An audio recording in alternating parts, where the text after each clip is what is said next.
Final day of the Vuelta.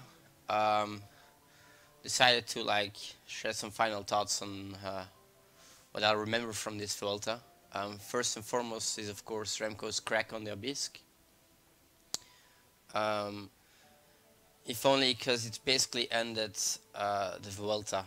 After that there was no real tension between, alright, who's gonna win this Vuelta. It was certain that one of the Jumbo Visma guys was gonna win it, because I never felt Ayuso could threaten those three guys. I think the only guy I thought had a chance of giving it a go against those guys was Remco. So when he cracked, for me the Vuelta was basically over when it comes to the general classification.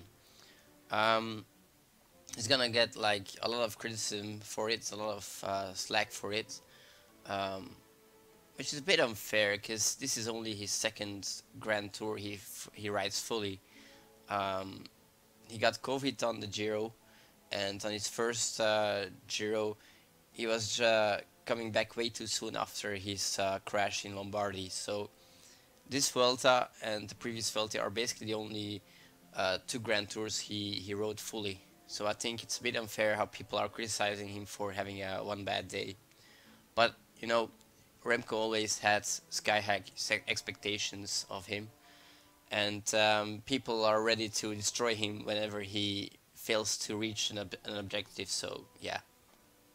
Um, However, I have to say though that it might stay in Remco's head, which won't be a good thing.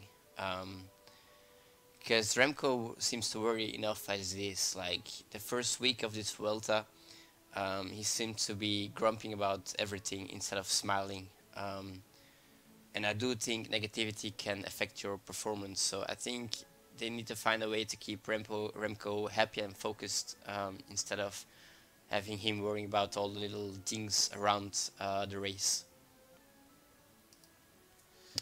Having said all that, I have to add that even though this Volta did not go as Evenepoel intended to, he had a successful Volta in any case, because winning 3 stages, the mountain jersey classification, as well as the prize for the most combative rider, 99% of the peloton would sign up for that immediately. So his Vuelta was still successful even if it did not went as planned.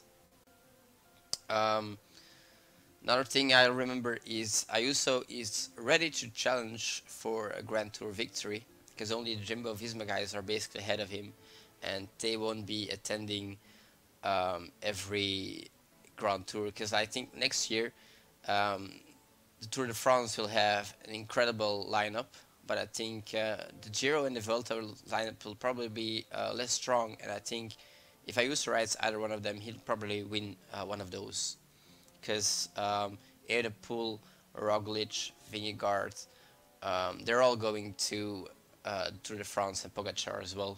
So yeah, whenever yeah, the lineup of the Giro and the Vuelta is gonna be weaker next year, and Ayuso, if he lines up in either one of those, will have a great shot at winning it.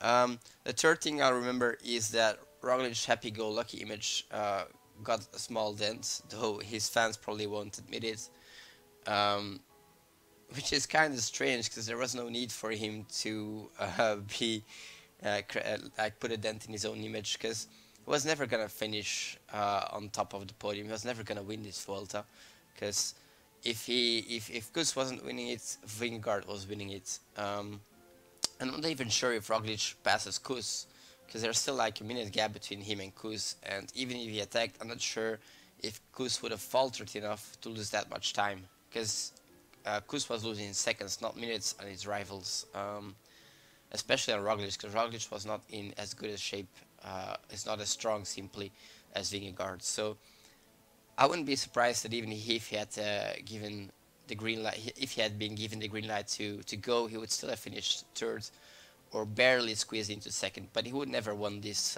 Vuelta. So I'm not sure why he went out of his way to dent his own image, but you know, um, going further, I do think that Vingegaard is probably the biggest loser from this Vuelta when it comes to his palmarès. Like, he's a win that he was ready to support Kus and pay him back for all the work Kus done in.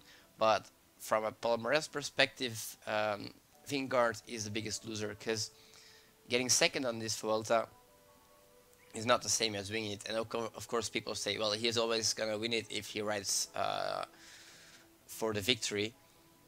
And there be that caveat, of course, for Kus as well. Like, okay, if Vingegaard was able to attack him if he was allowed to attack him, then he would probably have won it. So there's gonna be that, but still, it's not the same. Like, you don't have it on your palmarès that you won it. So, in that regard, Vingegaard is probably the biggest loser of this Vuelta. Whereas Kus and the PR team of Jumbo-Visma are ultimately the biggest winners. Of course, the PR of Jumbo could have been better if they had handled the situation a little bit better, but you know, it's a difficult situation to be in. A luxury situation, but a difficult situation. So those two are the biggest winners. With a small negative mark for Sepp Kuss in that some people won't forget that video of Kuss's strange acceleration up a mountain. And even if it's legit, which I think it probably is, it looks strange, and some people they won't be convinced that it was legit. Like, I still have my doubts about Cancellara when he beat Tom Bonen, and I don't think those doubts will ever go away. I can't prove anything, of course, and I have to say Cancellara won that race, but in my mind, there's something iffy about it. And I think a lot of people who watched Kuss's video might think the same way as I think about that Cancellara during that year. So, yeah, it is what it is. You'll just have to live with that. So yeah, that wraps up this Vuelta. Hopefully we'll have some exciting Grand Tours next year, because to be honest, I was a bit let down by this year's Grand Tours. Like the Giro, Remco had to abandon, and the Thomas Roglic battle was not that exciting, despite the fact that they were close to each other, and it came down to seconds. It was not that exciting to watch. And the Tour de France, well, it was a two-way battle that came up short, because ultimately Pogačar his prep just was not good enough to be able to combat Vingegaard for 3 weeks. And then this Vuelta, well, once Remco dropped, as I already mentioned, it was over really quickly. So yeah, I kind of felt a bit let down from the Grand Tours this year, but you know, it was still a nice watch, but hopefully we'll get more excitement next year.